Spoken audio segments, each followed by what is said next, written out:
அணைக்கட்டுல சதுவேரி பூங்கா அப்படி சொல்லி புதுசா திமுகவால கட்டமைக்கப்பட்டு இன்னைக்கு திறக்கப்பட்டிருக்காங்க.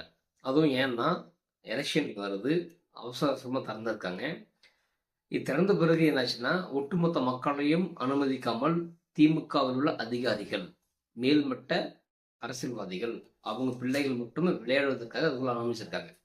ஒரு வயசான பெரியவர் அந்த பையன் ஒரு சின்ன பையன் வராது, அங்க உள்ள இருக்கான், கடாமாரி மாதிரி இருக்கான். எலும்புக்கு எறும்புக்கு கொம்பு மாதிரி இல்லை, எருமைக்கு கீழே ஒரு தொங்கும் பத்தி அவ்வளவு பெருசு இருக்கான் அவன். அவ்வளவு பெருசு இருந்து அந்த வயசான பெரியவரை டேய் போடா வெளியே அப்படின்னு சொல்லி திட்டு முடக்கலாம். என்ன சொல்லுவாருன்னா, திமுக ஒரு விளம்பர ஆட்சி, திமுக ஒரு விளம்பரத்தால் மட்டும்தான் மக்களை ஏமாத்திட்டே இருக்காங்க.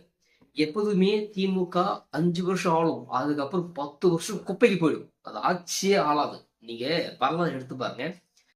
அண்ணாவால தோற்று திமுக, அண்ணா 10 முறை இருப்பார். அதுக்கப்புறம் கலைஞர், அதுக்கப்புறம் ஆட்சி கிடையாது, கலைஞர் வராரு, 5 வருஷம் ஆடுறாரு. அதுக்கப்புறம் தோத்து விட்டு தொடர்ச்சியாக 10 வருஷம் எம்ஜிஆர் ஆண்டார். அதுக்கப்புறம் 5 வருஷம் வந்தாரு, தூக்கி குப்பையில் போட்டாங்க. அதுக்கப்புறம் ஜெயலலிதா 10 வருஷம் ஆனாங்க. இந்த மாதிரி தொடர்ந்து ஆளுநரை தவிர திமுக ஒரு ஆட்சியை நிலையாக கொடுக்காது. அதுக்கு அடுத்த 5 வருஷம் அந்த திமுக தொண்டர்களே கார் துப்பி உச்சந்தல் அடிச்சு வெளியே முடிக்கிடுவாங்க. அந்த அளவுக்கு ஒரு விளம்பர ஆட்சி தான்.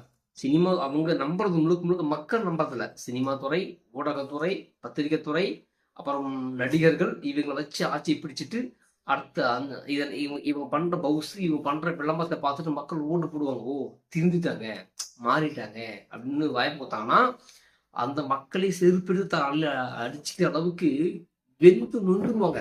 அதனால இந்த முறை நீங்க மீண்டும் இதே விளம்பர துணியையும் விளம்பரத்தை கொண்டு வருவது இந்த திமுக. பார்த்து நீங்க ஓட்டு போட்டீங்கன்னா உங்க சோழி முடிஞ்சது.